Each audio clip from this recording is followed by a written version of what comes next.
The gloves were the color of old wheat, cracked at the knuckles, stitched twice at the thumb where the leather had split years ago. Elowen Vane Thorn had worn them since she was 12, when her father first pressed a bow into her small hands and told her an archer's aim was only as steady as her heart. She had never owned finer gloves. She had never wanted to. They smelled of pine and old rain, and when she pulled them on, she could almost feel her father's palm closing over hers, steadying her wrist the way he had 100 times in the forest behind their cottage. Now she stood at the edge of the Ravenscar lawn, bow in hand, while 300 guests in silk and lace watched her lift those same gloves toward the summer sun. The grass had been cut that morning, and the air carried its green, bruised smell. Striped canopies snapped in the breeze, and somewhere a string quartet tuned their instruments, indifferent to the quiet dread building in her chest.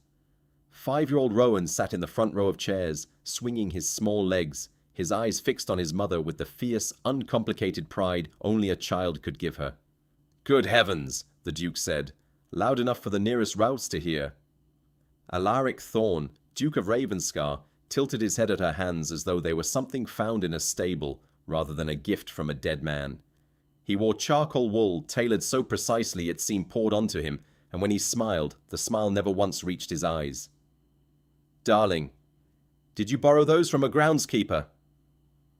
The words carried across the lawn on the still summer air, clear enough that even the servants near the refreshment tables paused to listen, clear enough that Elowen felt every syllable land against her skin like a slap she was not permitted to return. Laughter rippled through the crowd like wind through wheat. Lady Cassandra Whitlock, seated beneath the striped canopy in a gown the color of crushed plums, laughed loudest of all. Her gloved hand pressed delicately to her lips, her storm-grey eyes flicking toward Alaric to be certain he had noticed her amusement. What no one in that crowd knew, what only Elowen carried, heavy and unspoken, low in her stomach, was that she and Cassandra had once been girls together, braiding reeds into each other's hair beside the same cold river, swearing the kind of friendship children believe will outlast everything the world can throw at it. That old buried memory made the laughter cut twice as deep, a betrayal layered on top of a humiliation, though Elowen could not yet have said why it felt that way. Rowan did not laugh. He frowned, small fists tightening in his lap, confused by the cruelty aimed at the one person who had never once been cruel to him in his entire short life. "Why is Papa laughing at Mama?" he asked the nursemaid beside him, his voice carrying farther than he intended, high and clear and utterly without guile. A ripple of awkward silence passed through the nearest guests before the laughter resumed, louder this time, as if to bury the child's question entirely beneath its own noise, as if enough amusement could make an inconvenient truth disappear. Elowen heard him. Of everything that happened on that lawn that afternoon, it was her son's small, bewildered voice that struck her hardest, harder than Alaric's mockery, harder than Cassandra's laughter, harder than the eyes of 300 strangers weighing her worth and finding it wanting. She had endured being underestimated her whole life, had built calluses over the parts of her that used to flinch at scorn. But she could not endure the thought of her son learning, at 5 years old, in front of the whole county, that cruelty toward his own mother was something a room full of grown men and women found entertaining. Something in her chest, already cracked, split a little further. "They were my father's gift," she said finally, her voice quieter than she wished it to be, though it did not waver. "Then your father had peculiar taste," Alaric replied, already turning back toward his friends, already reaching for a glass of wine a footman offered him, already leaning close to catch whatever Cassandra murmured next against his ear. He did not look back at her. He did not see the way her jaw tightened, or the way her son's small hand found the hem of her skirt and held on. She looked past him, past the banner strung high between two ancient oaks, the Ravenscar crest, a black hawk over, crossed swords, stitched in gold thread that had cost more than most families in the county spent in an entire year. It had flown there for 3 generations, through weddings and funerals and christenings, a symbol older and grander than anything she had ever been permitted to belong to. It hung there now, like a judge looking down on her, its golden eye catching the sun, indifferent to whatever verdict the crowd below had already reached. The tournament had been her idea. She had suggested it herself 3 weeks earlier, hoping it might be something they could finally share. A rare afternoon where her husband watched her do the one thing she had ever truly been good at, and looked, perhaps, the way he once had, back before Ravenscar Hall had swallowed whatever warmth had first drawn them together. She had imagined his face softening with something like pride. Instead she had this: 300 witnesses to her humiliation, a son learning too early what unkindness looked like, and a husband who found her more amusing than worth defending in front of his own guests. She lifted her bow anyway. Her hands, despite everything pressing down on her chest, did not shake. She notched the arrow, drew the string back until her shoulder burned with the familiar strain, and released. It struck the center of the target with a sound like a closing door, clean and final and utterly without apology. Nobody clapped this time. They were too busy watching Alaric lean toward Cassandra and whisper something that made her laugh again, softer now, more intimate, the kind of laugh meant for only one set of ears in a crowd of 300. Elowen's hand did not shake as she lowered the bow, but her eyes, for one terrible second, found something pale on the ground near the canopy's edge. A folded scrap of cream paper, dropped carelessly from Cassandra's reticule, its wax seal already broken, the handwriting unmistakably her husband's. Her stomach went cold, colder even than the humiliation, colder than the laughter still hanging thick in the summer air around her. She did not pick it up. Not yet. She only stood there, gloves cracked and honest against the polished bow, while the golden hawk on the banner above her seemed to watch her with the same cold amusement as the man who had sworn, 2 years ago, to honor her before God and country. It was Rowan who reached her first. He slipped down from his chair and crossed the grass, ignoring the nursemaid's soft protest, and pressed his small, warm hand into hers, as if he alone understood that his mother needed steadying more than anyone else on that entire crowded lawn. "I liked your shot, Mama," he whispered, tipping his face up to hers, utterly unaware of the letter, unaware of anything beyond the simple truth that his mother had just done something brave and no one had noticed. "It was the best one." Elowen knelt and pulled him close, breathing in the warm, boyish smell of his hair, and let herself for just a moment feel steady again. Nearby, the Dowager Duchess watched the small exchange between mother and son with an expression no one else on that lawn thought to notice, her sharp old eyes moving from the fallen letter's hiding place near the canopy to the tight, controlled set of Elowen's shoulders, cataloguing something she did not yet share aloud. She had seen this particular kind of stillness before, decades ago, in her own reflection, and she recognized it now the way one recognizes an old scar on a stranger's hand, instantly, and with a quiet, unspoken understanding that would not surface fully for many weeks yet. She excused herself from the lawn not long after, murmuring something about the heat to the nearest guest, and no one thought to stop her. That was the cruelest part of it, she thought, walking back toward the house with her skirts brushing the newly cut grass. How easily she could disappear from a crowd that had just spent its laughter so freely on her. How quickly the county's attention moved on to the next glass of champagne, the next scrap of gossip, as though her humiliation had been nothing more than a pleasant diversion between courses. Behind her, the quartet resumed playing, bright and indifferent, as though nothing at all had happened, as though a mother's dignity and a child's confusion were small enough things to be swept aside by a single cheerful chord drifting across a summer lawn. In the corridor outside her chamber, she stopped and pressed her, back against the cool stone wall, letting herself finally feel the full weight of it. Not the laughter itself. She had endured worse in her life than laughter, had endured cold winters and empty cupboards and a father's grave dug into half-frozen ground, but the particular, unbearable loneliness of being mocked by the one person who had once sworn to stand beside her before God and every witness in that little stone church. She thought of her father's voice, steady even now in memory, and she made herself breathe the way he had taught her, slow and even, until her hands stopped their faint, furious trembling, and her heartbeat settled back into something she recognized as her own. Somewhere behind that canopy, a letter was waiting to be read, and somewhere inside Elowen Vane Thorn, a decision was already beginning to take root, quiet, patient, and sharper than any arrow she had ever loosed in her life. By the following autumn, 300 guests would stand on this same lawn again, beneath this same golden hawk. And this time it would not be her hands or her son's innocent confusion that they laughed at. 15 years before that humiliating afternoon, Two girls had sat on the same flat grey stone beside the river Enfell, feet dangling in cold water, sharing a single slice of bread between them. One was Elowen Vane, the gamekeeper's daughter, barefoot and sunburned, already faster with a slingshot than any boy in the village, already quieter than most children her age, having learned early that her mother's death in childbirth meant she would have to be both daughter and comfort to a grieving father. The other was Cassandra Ellery, daughter of a modest squire, dressed always a little finer, always watching the older girls' dresses with quiet, careful hunger, as though cataloguing exactly what she did not yet have and intended someday to acquire. They had been inseparable that summer, running barefoot through the pines, inventing games no one else understood, certain in the particular way of children that nothing could ever come between them. "When I am grown," Cassandra had said that day, weaving a crown of river reeds with quick, clever fingers, "I will marry someone important, a lord perhaps, someone who makes people bow the moment he enters a room." Elowen had only laughed, splashing water at her friend's ankles, unbothered by ambitions she did not share.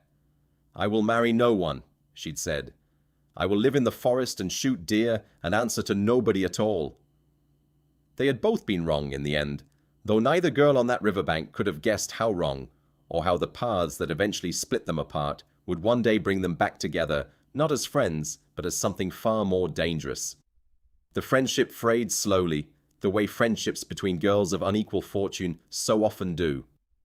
Cassandra's family gained a small inheritance from a distant relation and sent her away to a finishing school in Bath, where she learned to arrange flowers and pour tea and speak of things Elowen had never heard of. Letters between the girls grew thinner that first year, full of polite news and little else, then stopped altogether by the second, the way childhood promises so often dissolve under the quiet pressure of distance and time.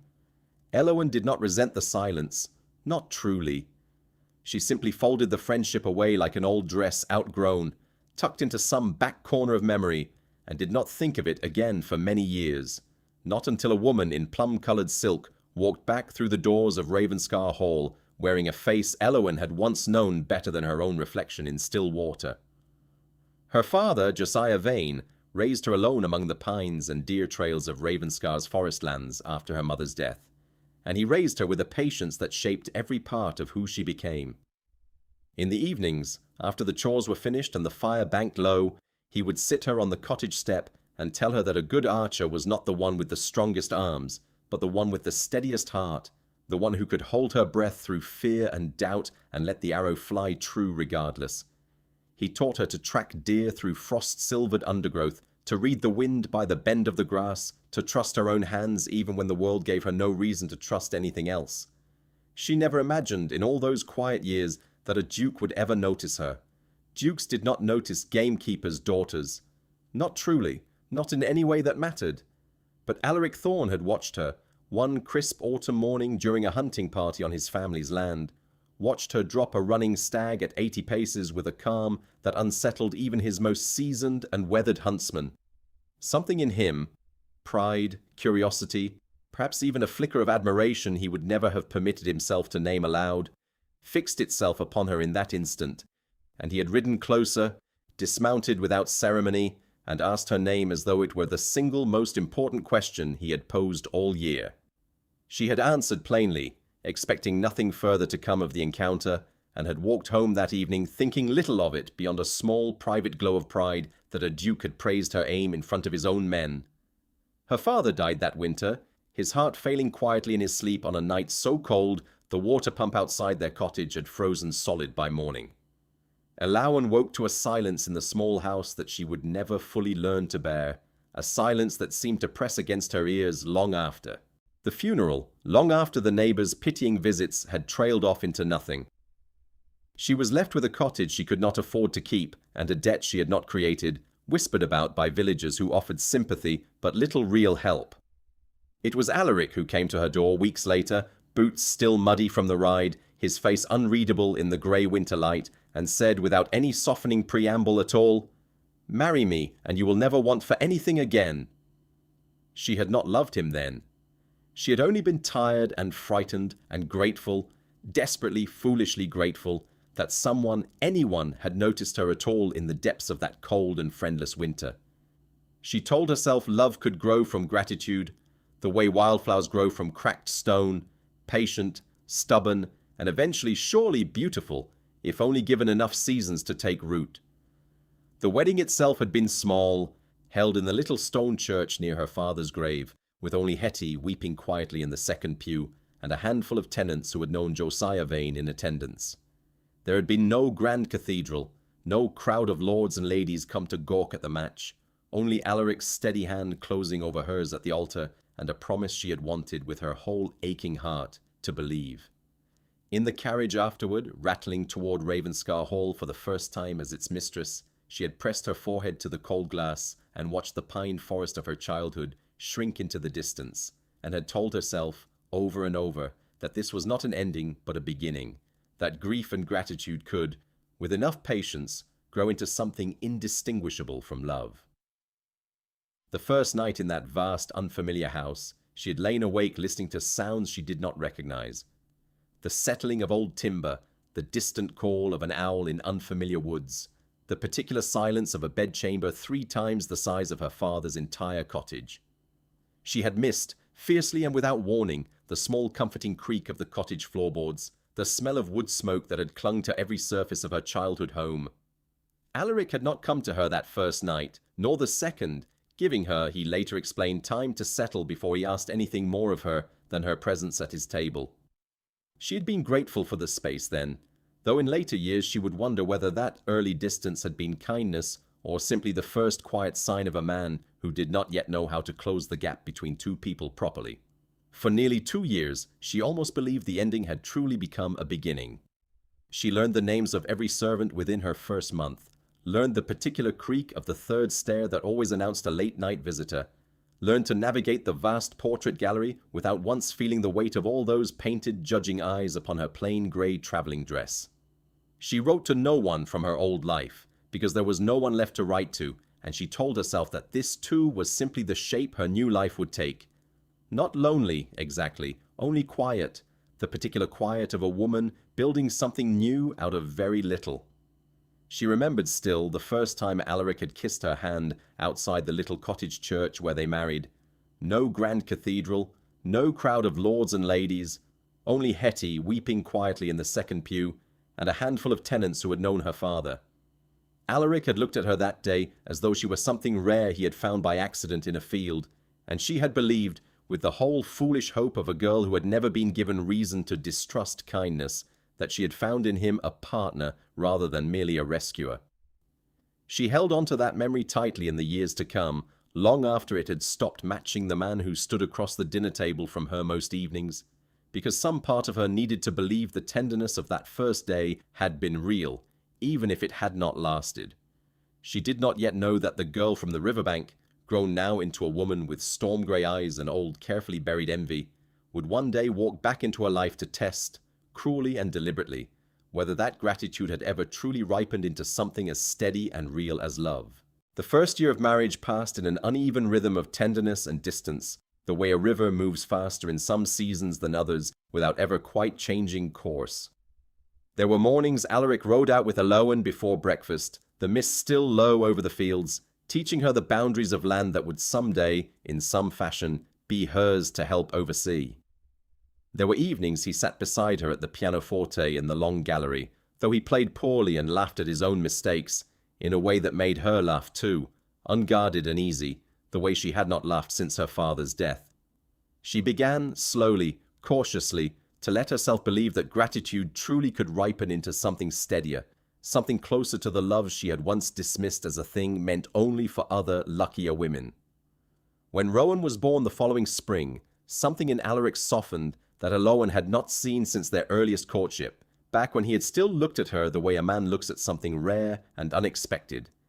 He held his son with a kind of careful wonder, as though afraid the boy might vanish if he blinked too long, and for a while, Ravenscar Hall felt less like a museum of dead ancestors staring down from gilded frames, and more like an actual home, warm and lived in, and full of small, ordinary happiness.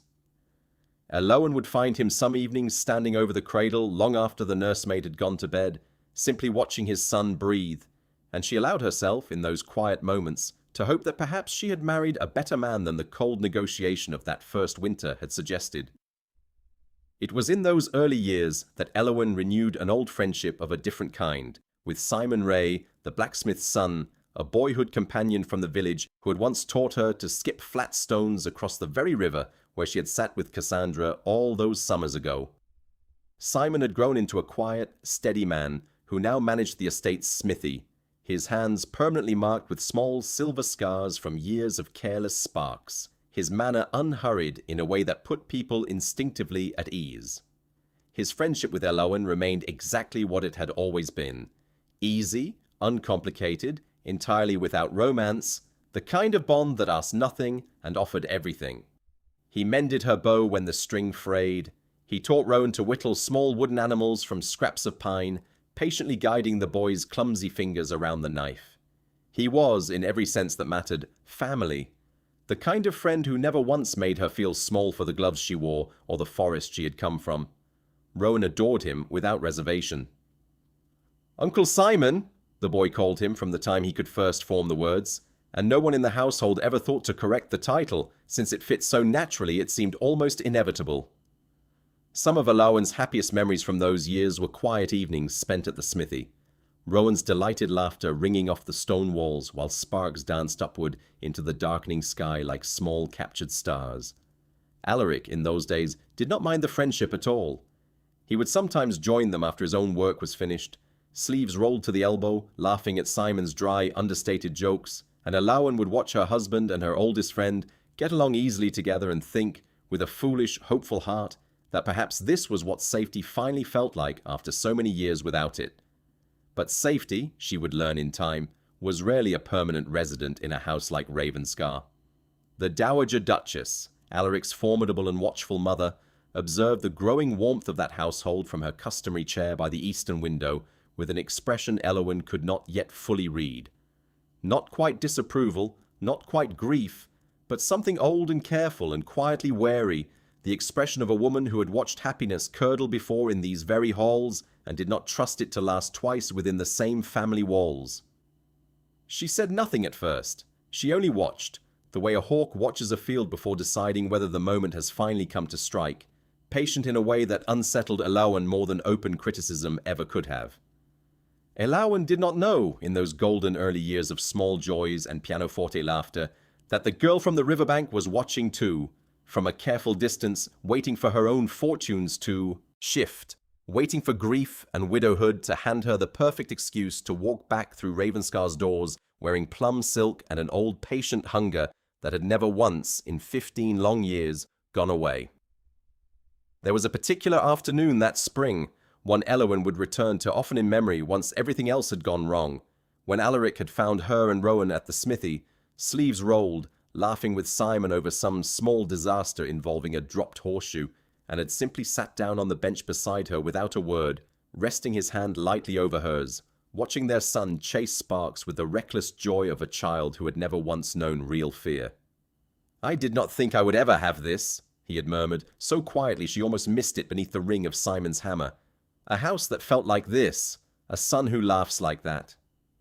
She had said nothing in reply, only turned her hand beneath his and laced their fingers together, and for one perfect, unrepeatable afternoon, she had believed the two of them had built something that couldn't easily be broken.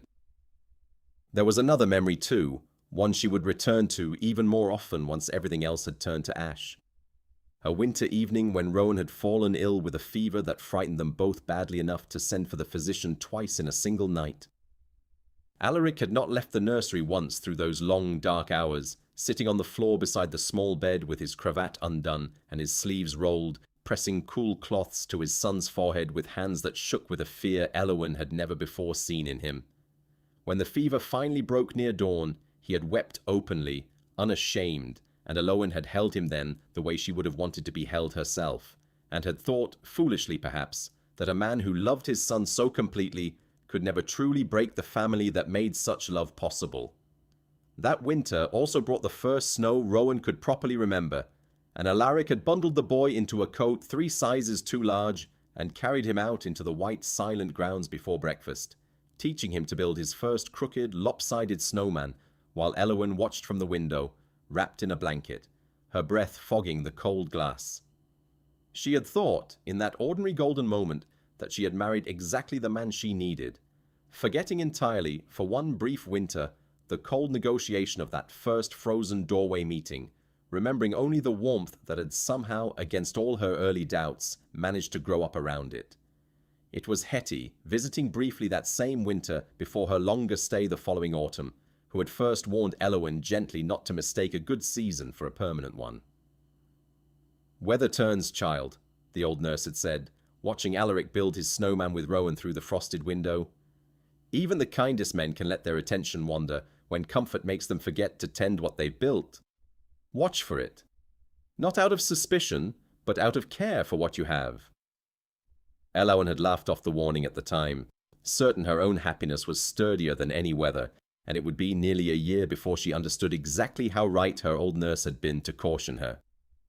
Rowan grew from infant to toddler to small boy in that unknowing peace, learning to walk on the very lawn where he would one day watch his mother's greatest humiliation, learning to laugh in the very halls where that laughter would one day be turned so cruelly against the woman who loved him most in all the world. For now, though, the house was warm, the fire crackled steady in every hearth, and Elowen Vane Thorne believed, with her whole grateful heart, that she had finally found the home she had stopped hoping for the winter her father died. Lady Cassandra Whitlock arrived at Ravenscar Hall in the second spring after Rowan's birth, announced as a widow of modest fortune, recently returned from Bath, seeking the comfort of old family connections in her time of grief. Her trunks arrived a full day ahead of her, filled with silks and scents that made the hallway smell of jasmine long after they had passed through it, and the servants whispered among themselves about the elegant stranger before she had even set foot through the front doors. She did not mention at first that she and the Duchess had once shared a single slice of bread on a riverbank 15 years earlier. She let Elowen make the discovery herself, watching with quiet, patient satisfaction as recognition dawned slowly across her old friend's face in the grand entrance hall. "Elowen Vane," Cassandra said, smiling a smile that did not quite reach her storm-grey eyes, her gloved hand extended with theatrical warmth. "Or should I say, Duchess? My, how far the gamekeeper's daughter has climbed." The words were wrapped in warmth, dressed up as an old friend's delighted surprise, but Elowen heard, beneath the pleasantries, the same old hunger from the riverbank, the hunger of a girl who had once dreamed aloud of marrying someone important, now standing in the front hall of the very house she had once only imagined from a distance, measuring every inch of its grandeur with a hunger that had clearly never once been satisfied. Elowen welcomed her anyway, the way she welcomed all of Alaric's guests, with tea and warmth and the quiet, hopeful belief that old friendship might still count for something after so many years apart. Rowan, delighted by any new face in a house often too quiet for a boy his age, took to Cassandra immediately, showing her his collection of wooden animals with the trusting openness only children possess, utterly unaware of the currents moving beneath the pleasant surface of the adult world around him. Cassandra praised each small carving extravagantly, cooing over the crooked-legged fox and the lopsided owl, and Elowen, watching her son's face light up with pride, allowed herself to hope that perhaps this reunion could be a gentle one after all, a chance to rebuild something good from the ashes of a friendship time had simply worn thin. It was not. It began slowly, the way rot always begins slowly, hidden first beneath a healthy-looking surface. A private joke shared between Alaric and Cassandra at dinner that Elowen was not permitted inside, the two of them exchanging a glance across the candlelit table that excluded her as thoroughly as a closed and bolted door. A walk in the garden that lasted longer than the light did, the two of them returning with their heads bent close, their voices lowering the moment they noticed her watching from the drawing-room window. Cassandra's stories, told over endless cups of tea, always circling back to how much finer Elowen's life had become since their girlhood, always framed as compliments that landed like small, precise blades slipped between the ribs. "What a charming rustic simplicity you bring to this house, Duchess," she said once, smiling over her teacup, her eyes drifting pointedly to Elowen's plain, work-roughened hands. "It's almost refreshing, after so many years of Ravenscar's usual polish." Elowen did not understand, not then, that she was being weighed and found wanting by the very girl who had once braided river reeds into her hair, who had once shared the last of her bread without a second thought. The Dowager Duchess watched all of it from her chair by the eastern window and said nothing, though her silence now carried something sharper than before. Recognition, perhaps, of a pattern she had seen play out in her own long marriage decades earlier, a pattern she had hoped never to witness twice within these same stone walls. Elowen began spending her afternoons at the archery range instead of the drawing room, where Cassandra's laughter no longer followed her, where the bow, at least, never lied to her the way people so easily could. She did not yet know how much she would need that honesty in the difficult months to come, or how the old friendship curdling behind her back would soon reach even Rowan, who could not understand why Papa's charming new friend made Mama's shoulders go so stiff and quiet whenever she entered a room, who began in his own small, confused way to sense that something in his happy household had quietly begun to shift beneath his feet, like ice thinning silently under a frozen pond, long before the first crack ever showed itself on the surface. Hetty, who had known both girls only by name until now, watched Cassandra move through Ravenscar Hall with the sharp, unsentimental eye of a woman who had spent a lifetime reading gentry at close range. "That one smiles with her mouth and calculates with her eyes," she told Elowen one evening, folding linens with quick, practiced hands. "I have seen her kind before, child. They do not forgive people for having what they themselves once lacked. They only wait for the right season to take it."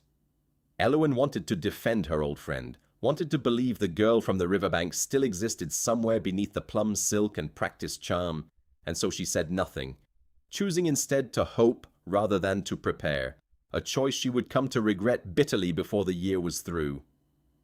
The first true test came at a small autumn supper, when Cassandra, seated beside Alaric with practiced ease, steered the conversation toward the old days at finishing school, toward music and poetry, and matters Elowen had never been taught, watching all the while for the flicker of embarrassment she clearly hoped to provoke. Elowen did not give her the satisfaction. She spoke instead of tenant harvests and the mending of fences, of the price of wool and the health of the estate's flocks, subjects Cassandra could not follow no matter how gracefully she tried to disguise her confusion, and for one small evening, Elowen felt something like triumph flicker quietly in her chest. But triumph, she would learn, meant little against a woman patient enough to wait 15 years for her chance, and Cassandra only smiled thinly and changed the subject, filing the small defeat away for later, the way she filed away everything else. Rowan, meanwhile, remained stubbornly fond of the elegant new guest, unable yet to read the currents adults so carefully hid beneath pleasant conversation.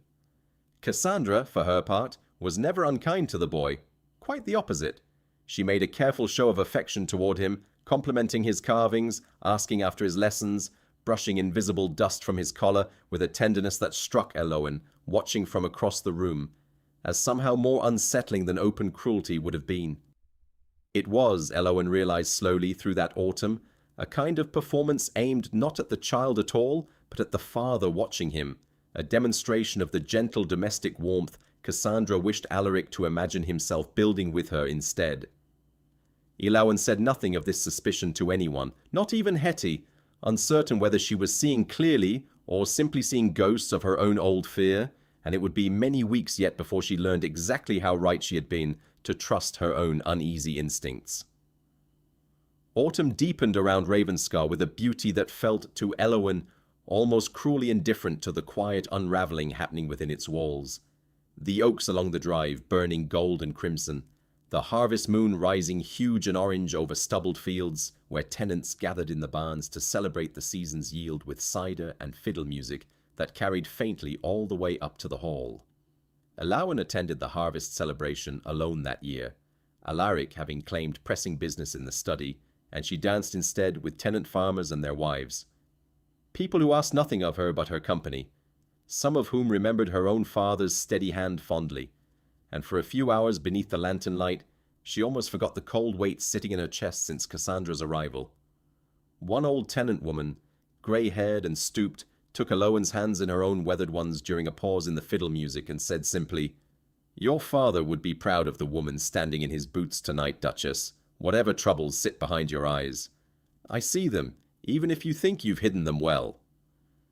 Elowen said nothing, only squeezed the old woman's hands in return, grateful beyond words for a kindness that asked nothing of her and expected no performance in return, The kind of kindness she had almost forgotten existed inside the walls of Ravenscar Hall. It was a letter that first told her the truth, though she would spend weeks afterward pretending she had not seen it, folding the memory away the way she once folded the memory of a girl on a riverbank.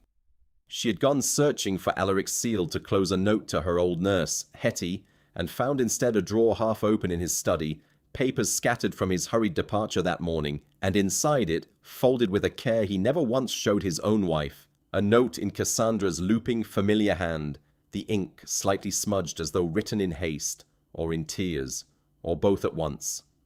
My dearest A, the nights grow unbearable without you. Tell her whatever you must. I do not intend to wait forever. Remember what we promised each other by the river, long before she ever came between us. That final line struck Elowen harder than anything else on the page.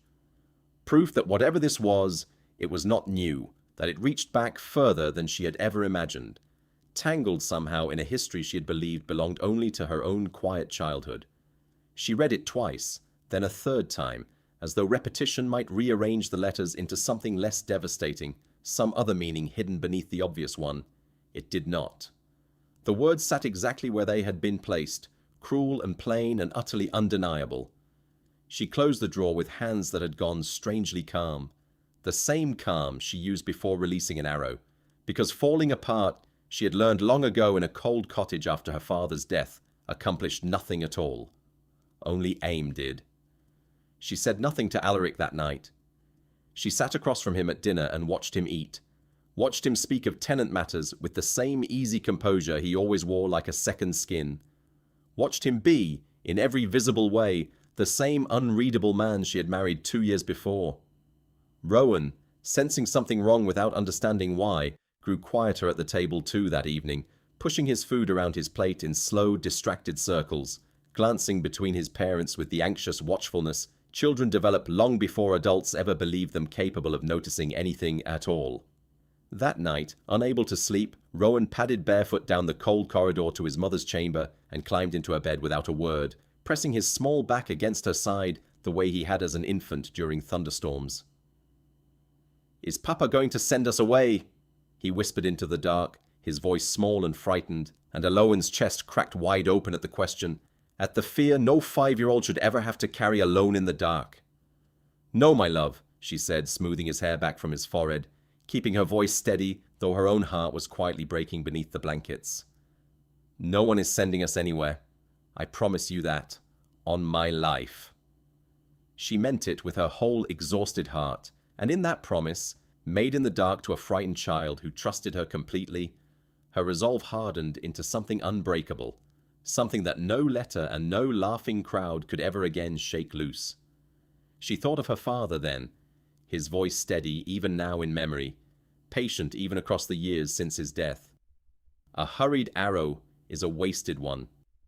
She wouldn't confront Alaric in anger, not yet, not when anger could so easily be dismissed as a wife's hysteria, folded away and forgotten like Cassandra's letters, used as evidence that she had always been too rustic, too common, too easily overwhelmed for a house like this one. She needed something he could not laugh off, something the whole world would have to see and could never again pretend not to have witnessed. That night, alone at her window long after Rowan had finally drifted to sleep beside her, Elowen took out her father's old gloves and held them in her lap for a long while, tracing the worn seams with her thumb the way she had as a girl learning to trust her own hands above everything else. Outside her window, the Ravenscar banner stirred faintly in the dark, the golden hawk barely visible against the black sky, waiting as it had waited for generations, for someone bold enough to finally challenge what it represented. Whatever came next, she decided, watching that faint golden shape sway in the night wind, she would meet it with steady hands, for her own sake and for the sake of the small sleeping boy whose entire understanding of safety now rested, however unknowingly, in the strength of her aim. She did not sleep again that night, nor fully the one after. She lay awake counting the small betrayals she had explained away over the past year, the perfume that lingered on his collar, the private laughter across a candlelit table, the sudden interest in Cassandra's opinion on matters he had never once thought to ask Elowen about in 2 years of marriage. Each one, alone, had seemed forgivable. The ordinary friction of a grand household crowded with guests and old acquaintances. Together, laid end to end in the dark like beads strung on a single cord, they formed something she could no longer pretend not to see clearly, no matter how badly some small, tired part of her still wished to. In the morning, she wrote to Hetty properly for the first time in months, not the brief notes of household business she usually sent, but a real letter asking her old nurse to come stay at Ravenscar under some gentle pretext of failing eyesight and mending linens. She understood, with a clarity that frightened her more than the letter itself had, that she could not carry the coming months entirely alone, that even the steadiest archer sometimes needed another set of eyes watching the wind. Hetty arrived within the fortnight, her trunk light, her embrace lighter still around Elowen's shoulders, and though neither woman spoke of the true reason for the visit, both understood it perfectly well, the way old friends often understand what does not need to be said aloud at all. Hetty set herself up in the small sewing room off the nursery, and within days had become Rowan's favourite person in the entire house besides his mother, filling the hours with old village stories and songs Elowen remembered from her own childhood.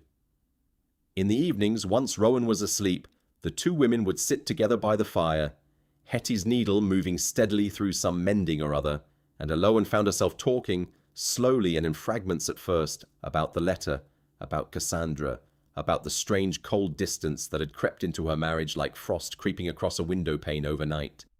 Hetty listened without judgment, and without the easy reassurances Elowen half expected, offering instead the same blunt honesty she had always given, even when Elowen was small enough to be scolded for muddy boots. "You have carried worse than this alone, child," she said one night, "but you needn't carry it alone now. That is the whole use of an old woman who loves you, to stand at your shoulder while you draw your bow." Some nights after Hetty had gone to her own bed, Elowen would sit alone by the fire with the letter and her father's gloves both resting in her lap, turning the two objects over in her mind like opposing weights on a scale, one the proof of betrayal, the other the proof of everything honest she still had left to hold on to. She did not yet know exactly how the two would come together, only that they would, that some shape was forming in the dark of her mind the way a shape forms slowly in fog before the sun burns it clear. She thought often, in those quiet hours, of the 300 witnesses who had laughed at her gloves, and of how few of them would ever think to laugh again once they understood exactly what those same hands were capable of when pushed past their limit. Grief, Elowen discovered in the weeks that followed, did not travel in one direction only. It doubled back on itself, twisted into strange shapes, and sometimes, without her meaning it to happen at all, it led her feet toward the one place in the whole estate where honesty still lived without complication. The smithy at the edge of the village, where Simon Ray worked with the same steady, unhurried patience he had always carried since boyhood.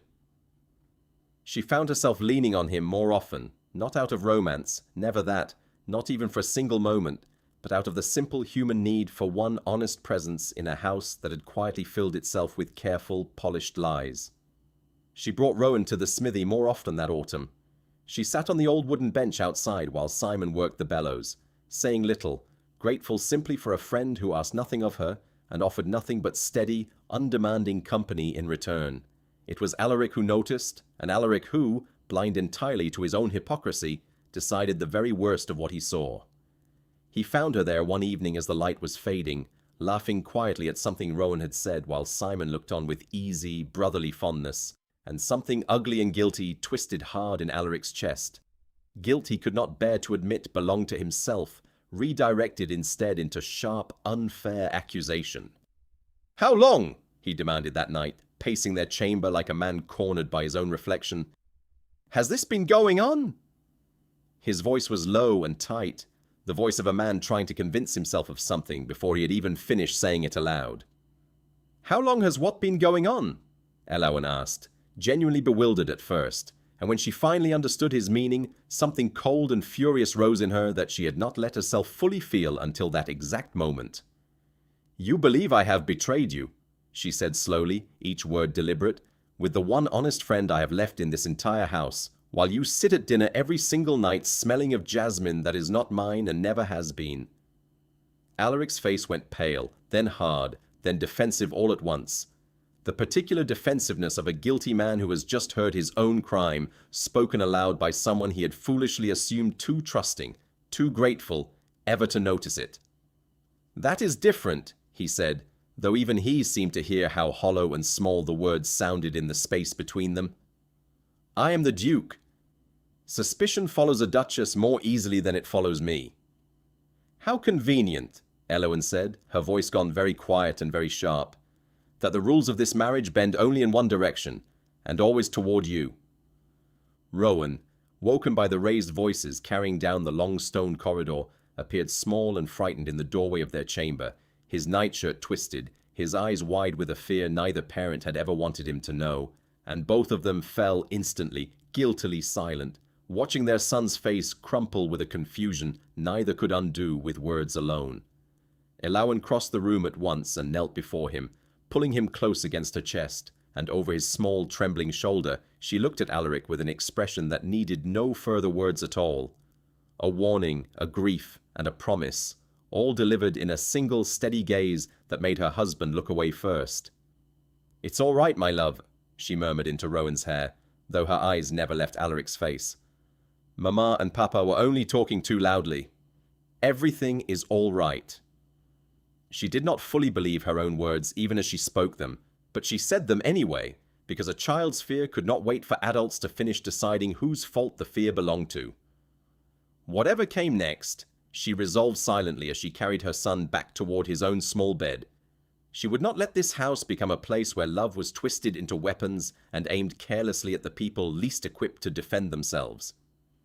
She sat beside Rowan's bed long after his breathing evened out into sleep, watching the small rise and fall of his chest in the moonlight, and thought of the letter still hidden inside her father's glove, and of the golden hawk stirring on its banner outside, and of the tournament that waited, patient as winter, 3 short weeks away. The following morning, Alaric found her in the breakfast room, and attempted, in his clumsy and belated way, to apologize for the accusation, though he stopped short, as he so often did, of naming his own guilt aloud. "I should not have spoken to you that way," he said stiffly, not quite meeting her eyes. "Simon is a good man, I know that." Elowen set down her teacup with great care, the porcelain clicking softly against its saucer. "Knowing it and believing it are not the same thing, Alaric," she said. "You knew it and accused me anyway because it was easier than looking at your own reflection." He had no answer for that, and the silence that followed told her more than any apology could have. Word of the argument, as such things always did in a house full of watchful servants, travelled quietly through the halls within days, reaching even the village by way of a maid's careless gossip at the well. Simon heard of it second-hand from the baker's wife, and though he said nothing of it to Elowen directly, she noticed the next time she brought Rowan to the smithy a new carefulness in how he stood, a new distance he had placed between them without being asked, protecting her reputation in the only way left available to him. It broke something small and tender in her chest to watch her oldest friend fold himself smaller to keep her safe from rumors he had never once earned. That evening, walking home from the smithy with Rowan's small hand in hers, Elowen found herself furious in a way she had not fully allowed herself to be until that moment. Not simply at Alaric's accusation, but at the quiet, grinding unfairness of a world that let a duke's wandering eye pass without comment, while a duchess's oldest friendship became fodder for a baker's wife's gossip at the village well. She thought of her mother, dead before Elowen ever learned her voice, and wondered whether she too had once been made to feel small for crimes she had never committed, whether this was simply the shape every woman's life eventually took, worn smooth by repetition like a riverbed. She resolved, walking beneath the darkening sky with her son humming tunelessly beside her, that whatever else came of the coming weeks, she would not let Rowan grow up believing that shape was the only one available to the women he loved. That night, after Rowan finally slept, Elowen sat alone by the dying fire in her chamber, and allowed herself, for the first time since finding the letter, to weep, not the quiet, contained tears she permitted herself at the archery range, but the full, shaking grief of a woman mourning something she had genuinely believed she'd built. She wept for the girl who had once been grateful simply to be noticed, for the marriage she had hoped might grow into something steadier than gratitude, and for the particular loneliness of being accused of the very sin being committed against her. When the tears finally passed, she washed her face in the basin, looked at her own reflection in the dark window glass, and felt, beneath the grief, something colder and more useful beginning to take its place. In the days that followed, she noticed Alaric watching her with a new wariness, as though he sensed the shift in her without being able to name it, the way an animal senses weather changing long before the first cloud appears on the horizon. He tried, clumsily, to smooth things over. A bouquet left outside her door, an invitation to ride out together that she quietly declined, a hesitant comment at dinner about how well Rowan was growing. She answered him politely, correctly, the way a duchess was expected to answer her duke, and gave him nothing more than that, watching him flounder in the unfamiliar territory of a wife who no longer rushed to reassure him. It was the Dowager Duchess, of all people, who finally broke her long silence. Lady Miriam Thorne had spent 3 decades within these stone walls, watching men make fools of themselves and watching women pay the price for it in slow, quiet installments, and though she had never warmed easily to Eowyn, something in the girl's steady endurance, and more than that, something in Rowan's frightened small face after the argument that had echoed down the halls 2 nights before, had begun, slowly and grudgingly, to earn a respect the old woman did not often extend to anyone at all, least of all a gamekeeper's daughter. She found Eowyn alone in the archery field one grey afternoon, arrows lined neatly at her feet like small silent soldiers awaiting orders, the sky heavy overhead with the promise of rain. "You know," the dowager said without any preamble at all, settling herself onto the garden bench with the stiff, unassailable dignity of a woman who had never once in her life asked permission to sit anywhere. "My husband kept a mistress for 11 years. I knew within the first month. I said nothing for a decade, and my own son grew up in this very house believing silence was simply what marriage required of a woman who wished to keep her dignity intact. I will not sit quietly and watch that same poisonous lesson repeat itself in my grandson." Eowyn lowered her bow slowly, startled as much by the old woman's sudden candor as by the raw grief threaded through it. "What would you have me do?" she asked. "Weep? Scream? He would only call me hysterical and accuse me of worse besides, as he already has, though the guilt in this house belongs entirely to him and not one thread of it to me." The dowager's mouth curved, not quite a smile, something older and sadder, and somehow, beneath it all, proud. "No, I would have you do precisely what you are already doing." Her eyes moved to the target across the field, to the arrows buried deep and true in its worn center, evidence of hours no one else in this house had ever bothered to witness. "You have a gift most women born into families like this one were never given, child. A way of making your point without ever once having to raise your voice or apologize for a friendship you have done nothing at all wrong to keep." She rose slowly, smoothing her heavy skirts, and paused before walking away, leaning briefly on her cane as the first drops of rain began to fall. "The founding tournament is in 3 weeks, she said. "The whole county will be watching that banner fly, exactly as they always do. If I were you, I would make certain they were watching you as well, and I would make very certain my grandson never again has cause to wonder whether his own home is a safe place to ask an honest question." She left Eowyn standing alone in the darkening field, the dowager's words settling over her like the first cold breath of the coming autumn, heavy and full of unspoken history.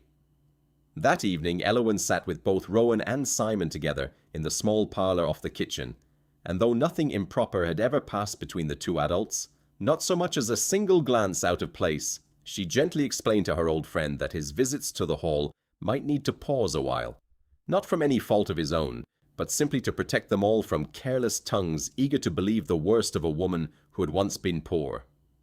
Simon, understanding without a flicker of resentment, only squeezed her hand once, warm and steady as always, and said quietly, "You have always known your own aim, Eowyn, even when the whole world doubted it. Trust it now, same as you always have." She carried his words with her like a second set of steady hands as she walked back through the darkening halls toward her son's room, past portraits of long-dead Thorns who had never once had to prove themselves worthy of the walls that held them. Rain fell steadily against the windows that night, and Eowyn sat by Rowan's bed listening to it, turning the dowager's words over and over in her mind, feeling something inside her settle into place like an arrow finally seated true against the string. 3 weeks. She had 3 weeks to prepare not just her aim, but her nerve, and she intended to spend every single one of them making certain that when the moment finally came, her hands would not fail her, nor would her heart.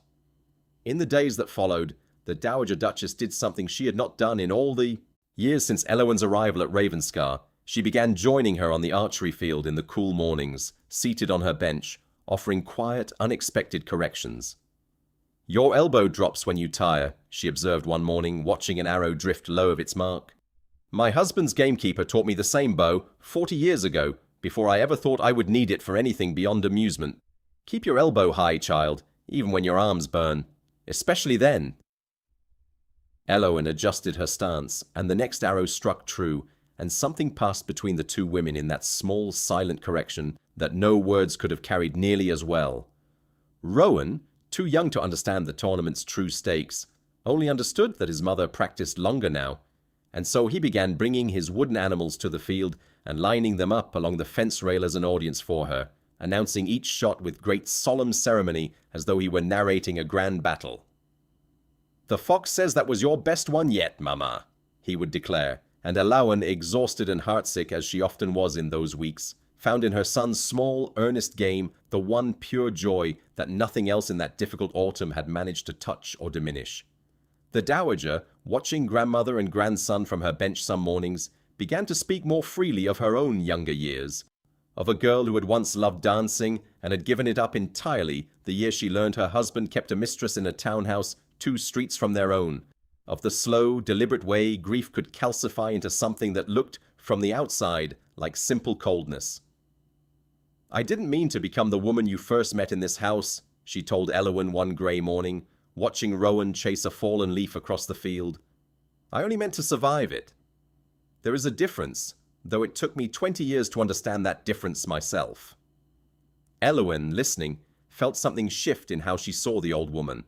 Not forgiveness exactly, for there had been little enough between them to forgive, but a kind of recognition, one wounded woman to another, that made the weeks of preparation feel less lonely than they otherwise might have.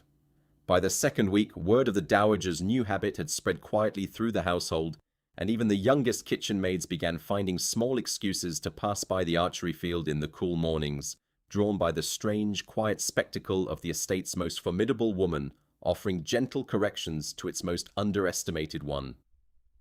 Alaric noticed, too, watching from his study window some mornings, with an expression Elowen could not read from that distance, though she suspected correctly that it troubled him more than any argument could have, the sight of his own mother, who had barely spoken a warm word to his wife in 2 years, choosing now, deliberately and publicly, to stand beside her.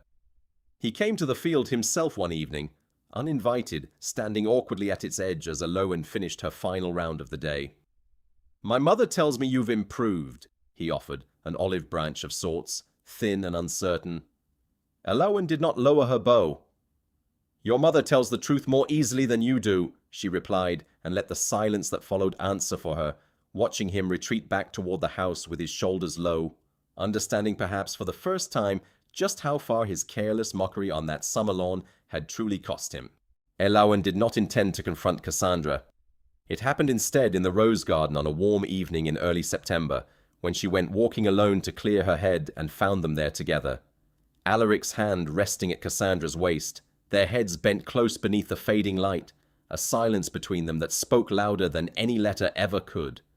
The roses around them had already begun to drop their last petals, scattering across the gravel path like something already being quietly mourned before its time. Elowen stopped at the edge of the path, her breath catching, and for one long moment simply watched the two of them, memorizing the shape of her own heartbreak the way she had once memorized the exact angle of a bowstring. Cassandra saw her first.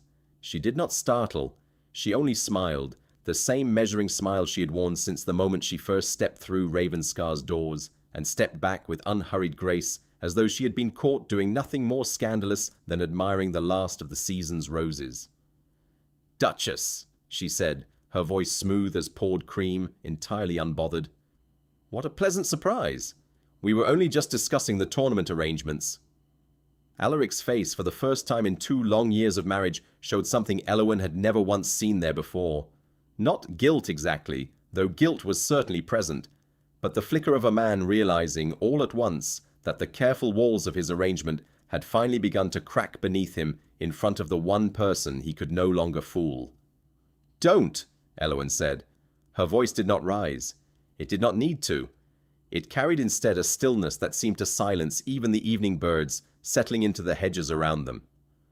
"I have known for months, Alaric. I found her letter in your study back in the spring."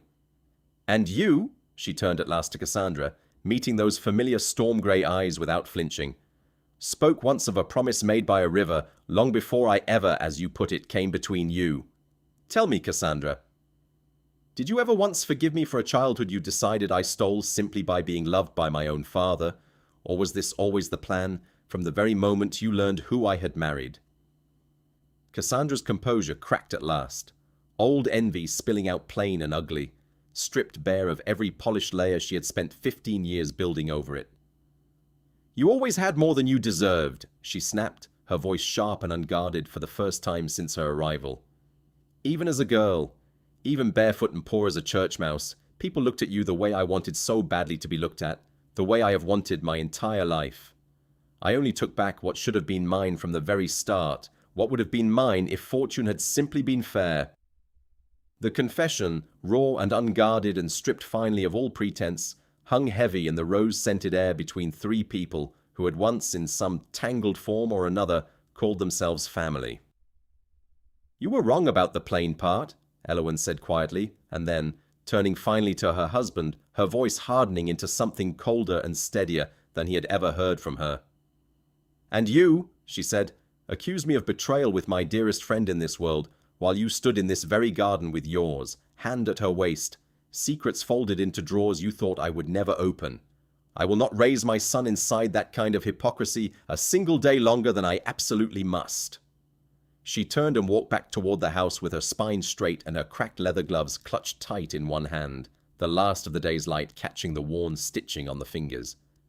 Behind her, for the first time since their wedding day, she heard her husband call her name with something that sounded almost like genuine fear. "Elowen, wait!"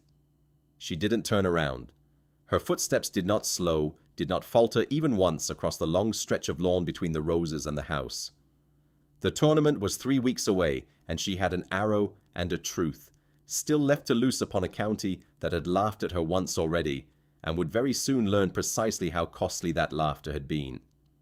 Inside the house, Hetty found her sitting motionless at her dressing table, staring at nothing, her father's gloves clutched tight in her lap, her reflection pale in the candlelit mirror. "It's done then," Hetty said gently, not needing to ask what had happened. The whole household had felt the shift in the air the moment Elowen crossed the threshold, servants exchanging glances in doorways, footmen suddenly finding urgent business elsewhere. "It's begun," Elowen corrected softly, and there was something in her voice that was not quite triumph and not quite sorrow, but a strange, steady blend of both. The particular ache of a woman who has finally stopped hoping to be wrong about the thing she has known, deep down, for months. Alaric didn't come to her chamber that night, nor the next.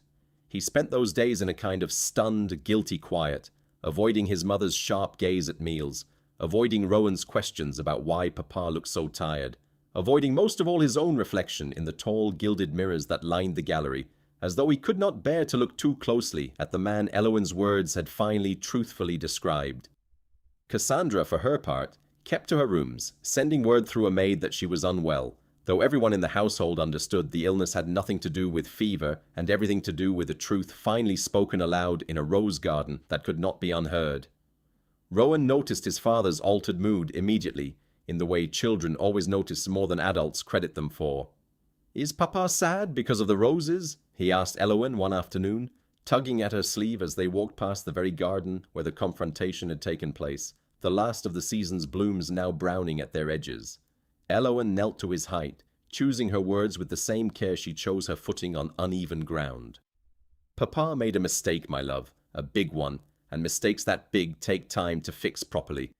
But you are not the cause of it, and you never will be, no matter what grown-up trouble happens around you." Rowan considered this with the grave seriousness only small children can summon for matters half beyond their understanding, then nodded once, satisfied, and asked if they might visit Uncle Simon instead, and Elowen, grateful for the simple mercy of a child's ability to move forward, agreed. Cassandra left her rooms only once during those tense final weeks before the tournament, cornering Elowen briefly in the upstairs corridor with none of her usual polish intact. "You will humiliate yourself further if you make a scene at the tournament," she warned, her voice pitched low and urgent. "The county already whispers that you are too rustic for this house. Do not give them further reason." Elowen studied her old friend for a long moment, searching for some trace of the girl who had once shared bread beside the river, and found only fear dressed up as concern. "The county whispered plenty when my gloves were mocked in front of 300 witnesses," she said simply. "And you laughed loudest of anyone. I have stopped taking my instructions on dignity from you, Cassandra." That particular arrangement ended in the rose garden. She walked on without waiting for a reply, leaving Cassandra standing alone in the corridor, for once entirely without a clever answer.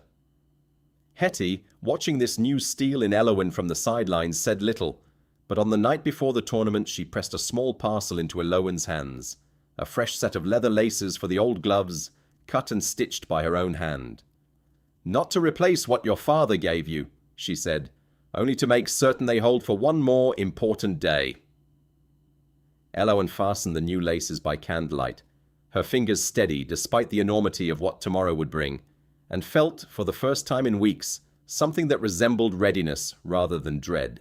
The founding tournament arrived on a crisp October morning, pale gold light spilling across the grounds and making the whole county look freshly painted, the oaks along the drive just beginning to turn amber at their edges.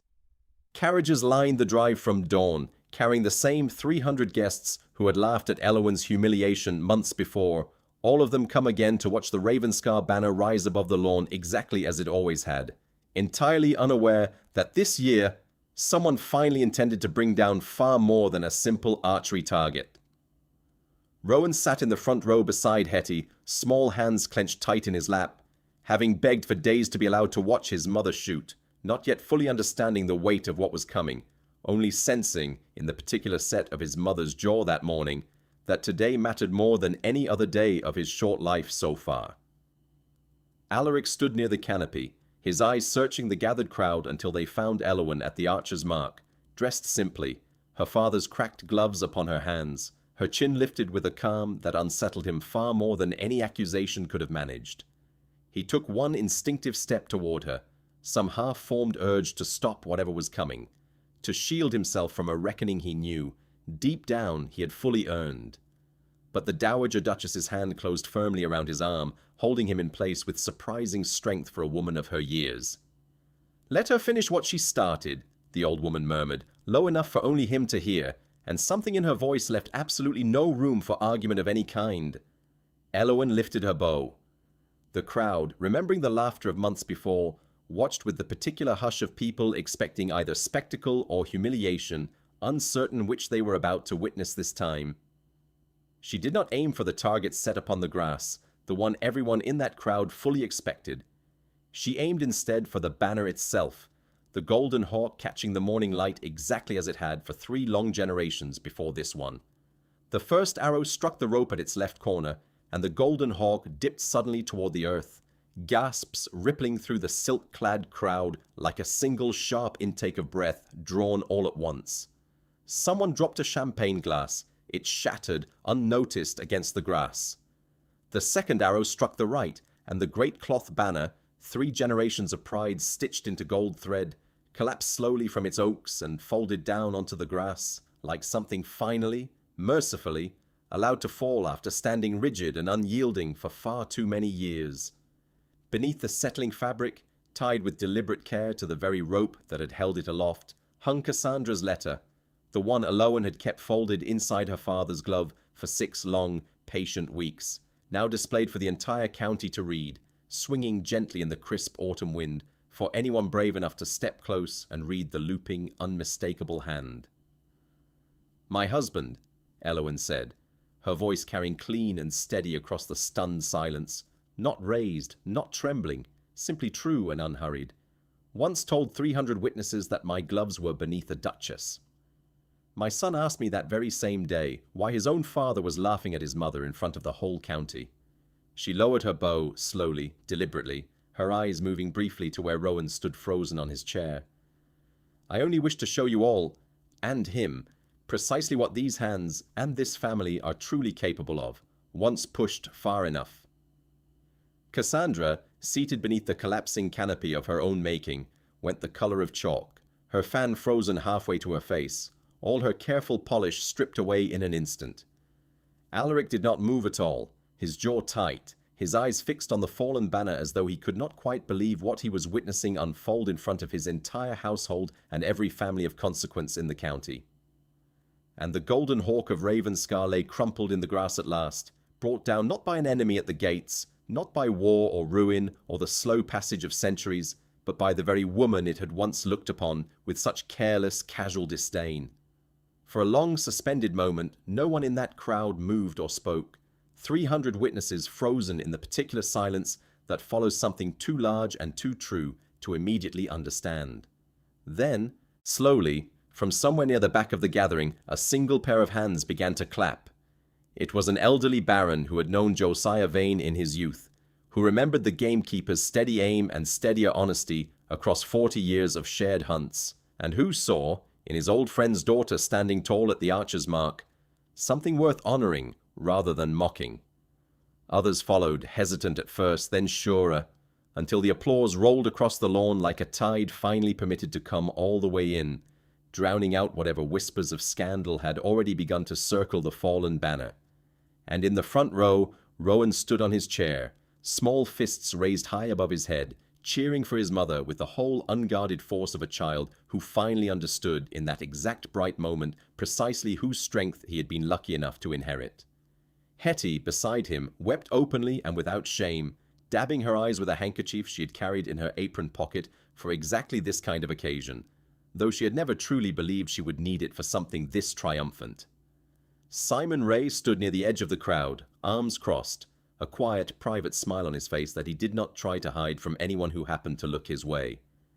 He had come, despite everything, despite the careful distance he had kept all autumn to protect Elowen's reputation, because some things mattered more than caution, and watching his oldest friend reclaim her dignity in front of the entire county was one of them.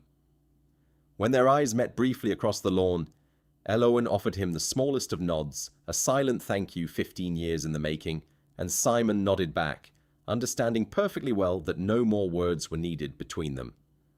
The Dowager Duchess rose slowly from her seat beneath the canopy, ignoring the murmuring guests around her, and walked with deliberate, unhurried steps to stand beside Elowen at the archer's mark, turning to face the crowd as though she alone had the standing to close the moment properly. "This family," she announced, her voice carrying with the practiced authority of 40 years spent commanding rooms far grander than this one, "owes this woman an apology it can never fully repay. I suggest we begin by remembering it, the next time laughter tempts us at someone else's expense." No one in that crowd, not even the boldest among them, thought to argue with her, and the applause, when it resumed, carried a different quality than before, not merely admiration for a skilled shot, but something closer to shared, communal shame finally spoken honestly aloud. The letter itself, still swinging gently from the fallen rope, drew a slow, uncertain crowd of its own, guests stepping forward in twos and threes to read the looping, unmistakable hand for themselves, murmuring to one another behind gloved fingers. Cassandra rose from her seat at last, her plum silk suddenly looking garish and out of place against the fallen gold banner, and fled the lawn without a single word to anyone, her composure entirely abandoned somewhere between the canopy and the drive. No one moved to stop her. No one in that stunned crowd seemed inclined to offer her a single kind word, and Elowen, watching her old friends retreat, felt not triumph exactly, but something quieter and more complicated, the particular grief of watching a friendship end for good, even one that had long since curdled past saving. The county spoke of nothing else for weeks afterward. Cassandra Whitlock left Ravenscar before nightfall, her old envy finally spent and exposed for the whole world to see, her carriage rattling down the long drive toward a destination no one troubled themselves to learn, her storm-grey eyes fixed straight ahead as the great house disappeared behind her for what everyone quietly understood would be the very last time. The servants who watched her go said afterward that she did not look back even once, not at the fallen banner, not at the house, not at the woman she had once shared a single slice of bread with beside a cold river long ago. Alaric found Eowyn that evening in the archery field, alone among the fallen arrows, Rowan asleep at last after a day far too large for his small heart to fully hold, worn out from cheering and crying and clinging to his mother's skirts in equal measure. Alaric did not approach with excuses this time.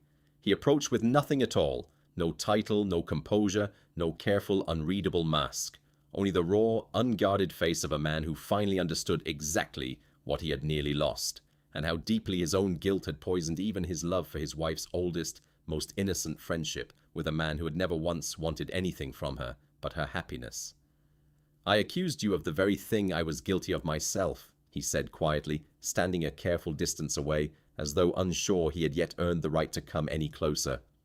"I let my own shame twist itself into suspicion of you, and I let our son overhear the ugliest version of his own father, shouted in a house that was supposed to be safe for him above everything else. I do not know how to ask forgiveness for that. I'm not entirely certain I deserve to receive it, even now." His voice broke slightly on the last words, something Eowyn had never once heard from him in 2 years of marriage. Eowyn turned her father's gloves over in her hands, feeling the familiar cracks in the leather, the twice-stitched thumb worn smooth from years of honest work that had nothing at all to do with dukes or banners or the careless cruelty of people who had never once gone hungry a single day in their lives. "My father used to say a hurried arrow is a wasted one," she said finally, her voice steady in the fading autumn light. "I have spent this whole year learning to aim, Alaric. Not just with a bow, with my patience, with my silence, with the truth I finally stopped swallowing for the sake of your comfort." She paused, watching him carefully. "If you wish to stand beside me and beside Rowan, you will have to earn that place every single day, starting with Simon, whom you owe an apology far greater than the one you owe me." "Can it be mended?" he asked. "What I broke?" "I don't know," she said honestly, and for the first time, her honesty did not feel like a wound, only the truth, plain and unafraid, and finally fully hers to speak. He nodded, something in his face stripped at last of its careless pride, and for one brief moment he looked almost like the boy who had once watched a gamekeeper's daughter drop a running stag at 80 paces, and felt, for the first time in his guarded life, genuine wonder rather than mere amusement. Winter came, and with it, patience. Hers offered carefully, in small measured doses, his earned slowly, one honest day at a time. He rode to the smithy himself that November, hat in hand, and apologized to Simon Ray in front of the whole forge, a gesture that cost him more pride than he had spent in years, and won back, slowly, something he had nearly thrown away entirely. He read Rowan bedtime stories without once glancing toward the door, as though something more important might call him away. By spring, a new banner rose between the old oaks at Ravenscar, stitched not by hired hands, but by Eowyn herself, through the long winter nights, the Black Hawk still at its center, but beneath it now, small and defiant in silver thread, a single drawn arrow, and beside it, stitched in a child's careful, uneven hand, one small wooden star that Rowan had insisted be sewn on himself, his tongue poking out in concentration as his mother guided the needle. The Dowager Duchess, watching it rise on a cool spring morning, allowed herself the faintest smile, the kind she had not permitted herself in decades. 11 years I stayed silent," she murmured to no one in particular, her cane tapping softly against the grass. "It took this girl one autumn morning to teach this whole family what silence costs and what courage returns tenfold. Rowan grew that spring in the easy, unhurried way children do, when the ground beneath them has finally stopped shifting, when the house around them has finally settled into something steady and true.